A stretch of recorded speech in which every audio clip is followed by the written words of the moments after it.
In new data found from UN Women, it has shown that 97% of women ages 18 to 24 have experienced sexual harassment, and over 70% of women of all ages have also had to undergo this behavior.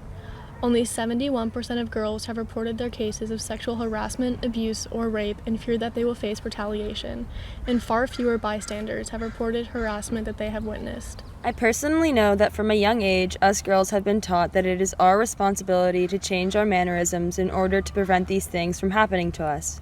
Men don't walk around chanting, "I'm a predator" or "I'm a sexual abuser."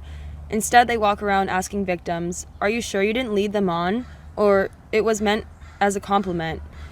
Or, "You shouldn't go out at night if you don't want to be harassed." And this is the exact root of the problem, and why so many girls are not willing to report their experiences because they aren't taken seriously. In a 2008 rape and assault case, Judge Derek Johnson said, "If someone doesn't want to have sexual intercourse, the body shuts down. The body will not permit that to happen unless a lot of damage is inflicted." And in 2016, Judge Robin Camp said to a victim of sexual assault, "Why couldn't you just keep your knees together? Pain and sex often go together." Clearly, the reasons why girls don't report these unlawful encounters is quite apparent. However, there are multiple things that everyone, especially men, can do in order to drastically bring down these unreasonably high victim percentages. First, be an upstander, not a bystander. It can be easy to turn a blind eye when you aren't involved, but by standing up and saying something, you could potentially be saving somebody's life. Secondly, listen to and believe victims. Coming forward as a victim takes an incredible amount of courage and strength. So rather than shaming or doubting victims, believe them and help them, or find someone who can help. On top of that, learn to listen without getting defensive.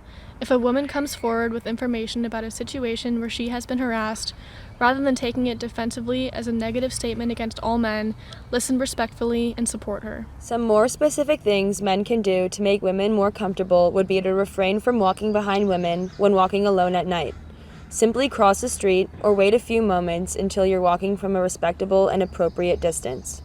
When speaking to a woman, if she is ignoring you or clearly not interested, then stop. Persistence is extremely threatening. Do not ever catcall. What could possibly seem like a harmless compliment to you is a horribly degrading and misogynistic thing for a woman to have to hear. And lastly, take into account how you and your friends speak about women when no women are around. Is it respectful and polite? Don't forget to reflect on the actions you have made or the words you have said. Unfortunately, change happens slowly.